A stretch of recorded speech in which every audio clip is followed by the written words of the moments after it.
to chant the holy name of the Lord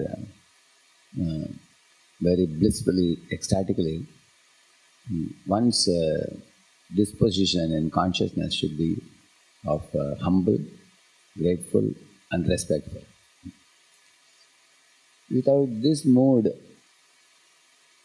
chanting can become very arduous and difficult attempt, like climbing a mountain. In the field of science, any scientist looks at the world around with a particular type of eye. What is this material energy? How I can fathom it? How I can exploit it to my comfort? How to manipulate matter in such a way that the matter will serve me? Like man has taken the material elements and made a car, motor car, he has made aeroplanes, he has made it tall towers, buildings, he has made computers and smartphones. In this way he has exploited matter to his advantage without reference to God. Correct? No? So that is the way in the field of science people look at the world around. So in pure science you study about the aspects of science, and in technology you go for application. Correct? No? Applying one principle you may take and then you apply it in thousands of applications. For example, electricity, just one electricity, it's a flow of electrons. You take that principle, you can have 5,000 appliances based on that. So, in the beginning, the scientific researchers started to extol the glories of God. How great God is, how subtle the laws are, how amazing His laws are. But then eventually, after man started understanding the laws of material nature that are forming as the background for the whole universe, with those laws he could go for the applications of that. And then he became stupid in sense gratification and then gradually drifted away from the original purpose, considering himself to be all in all, himself to be pivot of the universe, the whole material energy he thought should be at his beck and call for his comfort. In this way, man became diverted from the purpose. But in the scriptures you will read, the jiva can never be independent. The jiva is always subordinate to either the Lord or the material energy, either of the two. For example, somebody is an Indian, he says, I don't feel like following the state laws. Then immediately he comes under the control of jail laws. He can't say, I will neither follow the jail laws nor the state laws, I will be on my own. Nobody can do that. Even a free citizen has to align with state laws. For example, I am a free citizen of India. I have to follow the traffic laws on the road, drive the car on the left. If there is a red signal, I have to stop. Whether you are a free citizen or a bound citizen in the jail, both have to follow laws. The difference is, a free citizen follows civil laws. And a bound citizen in the jail follows jail laws. Ultimately, everybody has to follow law. God is one beyond the law. He is the maker of the law, isn't it? So, when we understand that the jiva by nature is dependent on the Lord, and by declaring our dependence to Him, you truly become independent. And by refusing to depend on Him, then we depend on our own.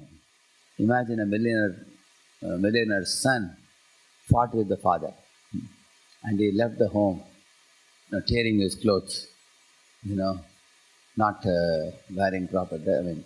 He was wandering like a vagabond. The road. He went 1,000 miles away from the father. Father is wondering where this fellow went. And now he is like in a slum, somewhere like a bum, lying there and weeping. Now he has to do only one thing. He just has to agree to go back to his father and live happily with him. He's anyway a millionaire's son. He can wear nice dress, eat nice food, align with his father and lead a happy life in the palace with his father. But he voluntarily has rejected his father's association company and gone to some faraway place, foolishly tearing his clothes and not eating proper food, not keeping health and hygiene. He is suffering himself. Similarly, all of us jivas have turned away from the Lord and come to this world, and we are putting ourselves in a state of misfortune on our own. But by reconnecting with Him and agreeing to stay with Him, being dependent upon Him, our lives will become very glorious, very happy, truly happy. And that's what Lord Krishna says, Eve matamidam nityam anutishtanti manavaha shraddhavanto anasuyanto muchyante teti karmavihi etvadapya suyanto nanutishtanti me matam sarvajnana vimudham stan vidya nashtan achetasaha. These two verses say, if you, Arjuna, if you align with my will, you will become free from all entanglements and come back to me. And if you do not align and act independently, he says, you will become Krishna unconscious. He says, Achetasa. If you become envious of me and you do something of your own, then you will be plunged more and more deeper into the material energy and you will become clouded over. So, how do we go from the state of rebellion and independence to the state of dependence on Krishna? These are the qualities. Be humble, grateful, and respectful. Kintu adarat anudinam khalusaiva jushta swadvi kramat bhavati tadgata moolahantri. Like the Rupa Goswami says, Chat Krishtanama charita disitapya vidya pitto padat tarasanas tenarochikanu kintu adarat anudinam khalusaiva jushta swadvi kramat bhavati tadgata moolahantri. In this verse he says that our tongue is right now in a state of jaundice, where the holy name is not very tasty. Not that the holy name is not tasty, but our tongue has the jaundice due to which it appears to be bitter. But what is this bitterness due to? Due to not being humble, grateful and respectful. Cultivate these sublime qualities. Be grateful for the Lord who is coming as holy rivers and holy books and holy temples, holy devotees, holy prasad, holy name, and so many holy items. He is enveloping us with His mercy. Be grateful. And also be respectful, because He is great, we are small. He is the Father, we are the child. And He is supreme, we are tiny, insignificant. Understand His greatness and be respectful. Yeah. And also, humility means not anxious to be honored by others. Instead of wanting to be honored by others, we should want everyone to join hands with each other and honor the Lord, who deserves to be glorified for what He has done. So in this way, humble, grateful and respectful attitude, when we bring it in our state of consciousness, then we approach the chanting of the holy name. So Prabhupada said, holy name chanting means, oh Lord, purify me, uplift me, accept me. So this should be the consciousness reverberating on the background. Purify me, my Lord, I am a fallen soul, please purify me, uplift me.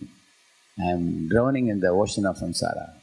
Anadi karma phale padiba varna vajale taribarna dekhi upai. He's saying, I am drowning in the ocean of samsara, I don't know how to get out of it. Pick me up, purify me, uplift me, accept me as one of your millions of devotees in the spiritual world. So if this is our consciousness, then chanting will be a very fruitful attempt, blissful attempt, and we will be able to attract the Lord's attention. You know the magnetism, we say, like poles repel, opposite poles. Now the Lord is master, I accept myself as servant, immediately attraction. The Lord is master, I am another master. Correct, no? So we get repelled. Now we can understand why the holy name is repelling. It's Hare Krishna, Hare Krishna, Hare Krishna. People struggle sometimes. Why? Because we are trying to present ourselves as an imitation Lord. When we agree that you are master, I am servant, you are great, I am insignificant, you are all blissful. Ami bodo dukhi, tumi bodo sukhi. You are blissful. So in this way we accept ourselves in our true position, then we are back home, back to Godhead. Even when you are on the earth, your consciousness is already back home, back to Godhead. Then the chanting will be a very blissful attempt. Harinam Prabhu ki